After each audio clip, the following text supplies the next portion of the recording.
of course, the sibling EDM duo known worldwide but call Chicagoland home. Yasmine and Jahan here to chat. Thank you both so much for your time today. Thank you. We love our Chicago people, so thank you so much. We want to talk new music, iconic moments, and of course, your Chicagoland roots. Last time you were here, family's still here. Tell us a little bit about that. Oh, family unfortunately has all left Chicago, but we still do have friends, of course, because we grew up there. So we love to see our friends back in Chicago. I know Jahan has her best friend still lives there. Yep, yep. Ditto. Yeah. I'm not lives there. Yeah, and we probably go back. I would say the only time we really go back now is for shows, which is probably once every couple years. Yeah, the Mid, Lincoln Hall, the Aragon. You guys have played so many iconic venues here, especially in Chicago. I guess maybe let's start there. I mean, when you think of like your favorite moments, or when you think about playing in Chicago, is there a particular show or a particular venue that was either on your bucket list or that is a show that you guys always both think about?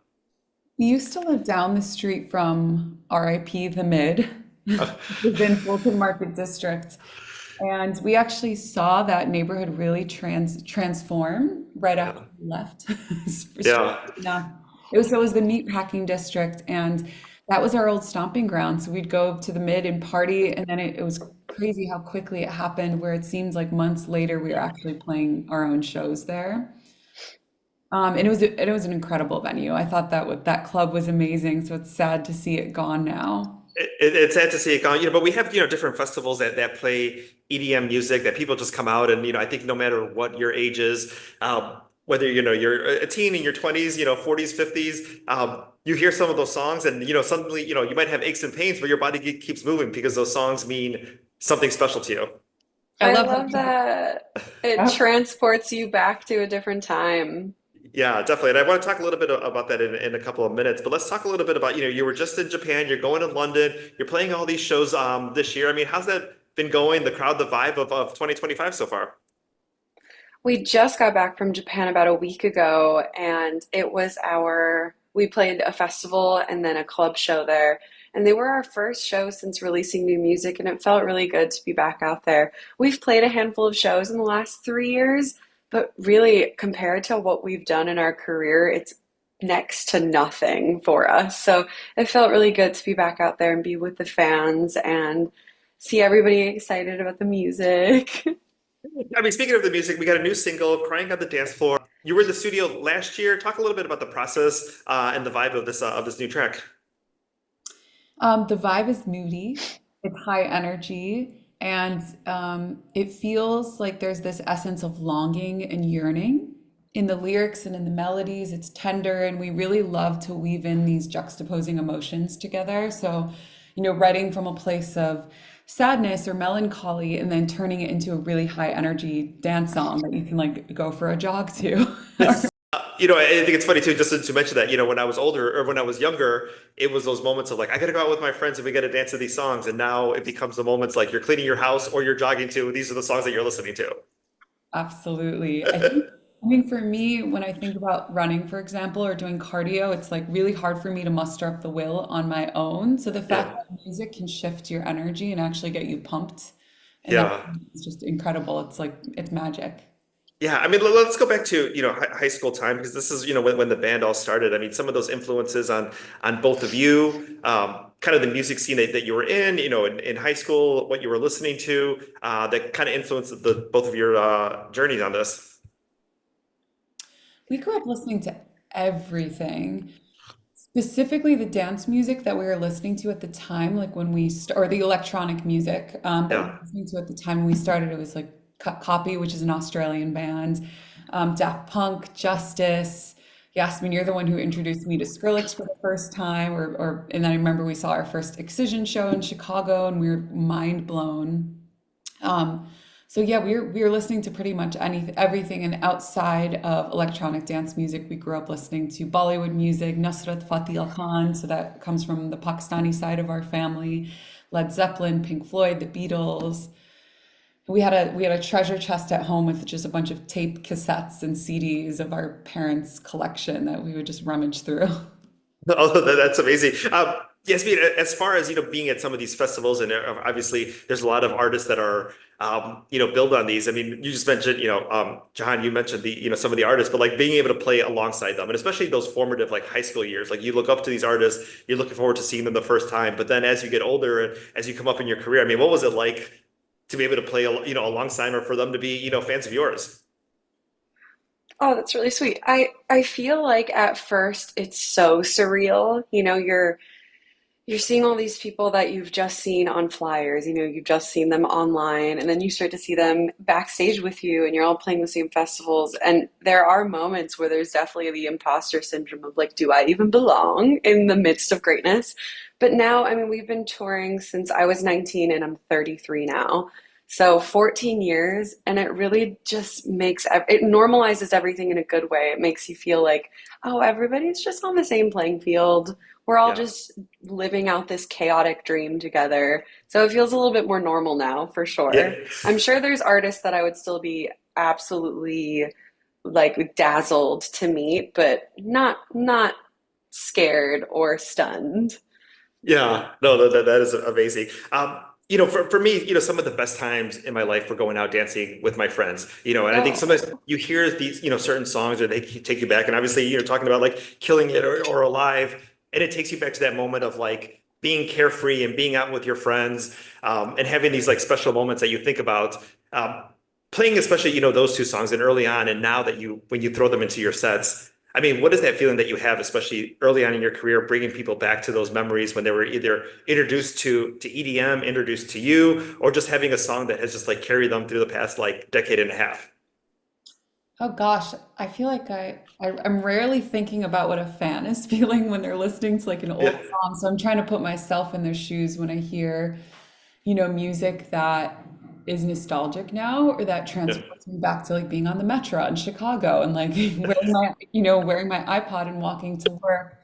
And I think it's like it's sweet. It's bittersweet.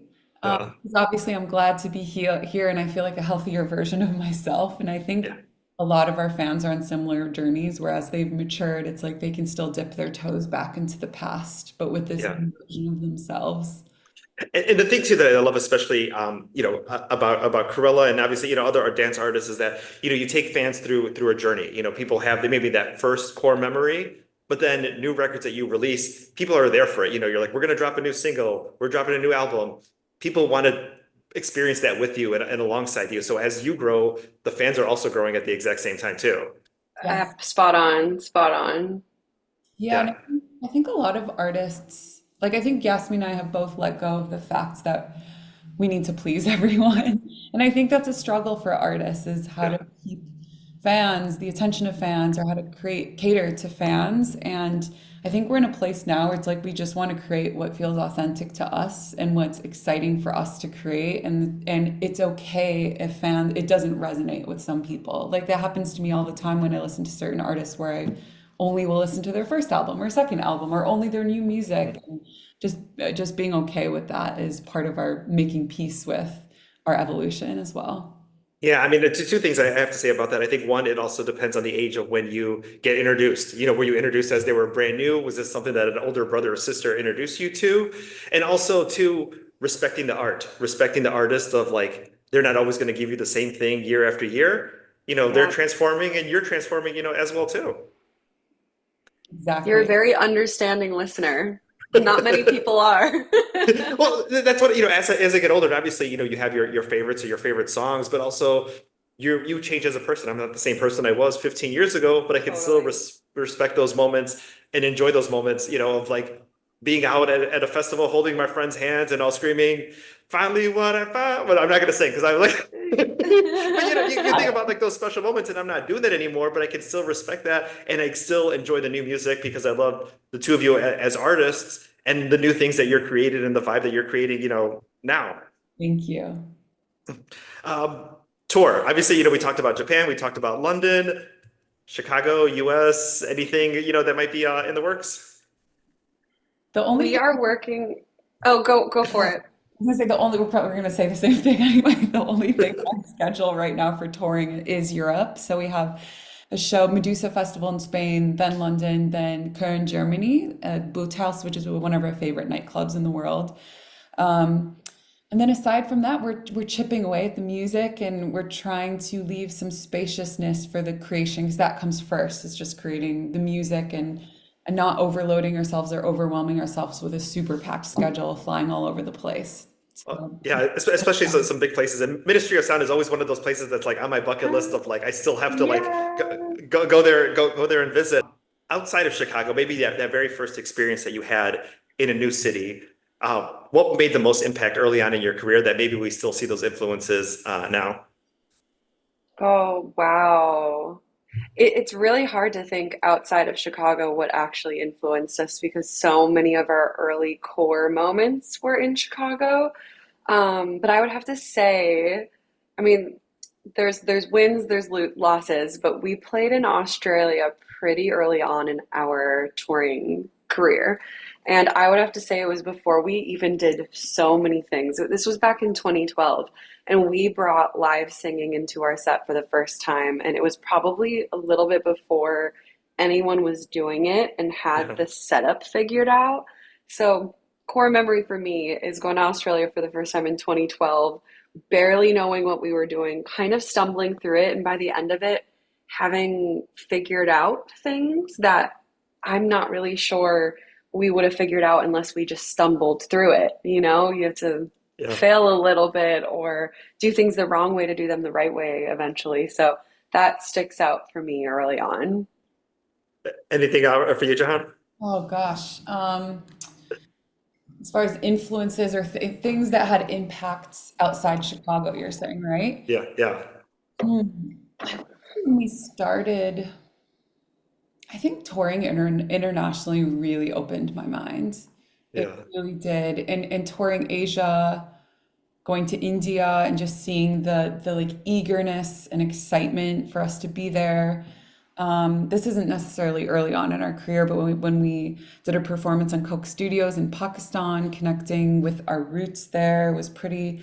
It was surreal to think that like what our grandparents would think about this, our Pakistani Yeah. grandparents, to think that we're going back to the motherland and performing there and singing there.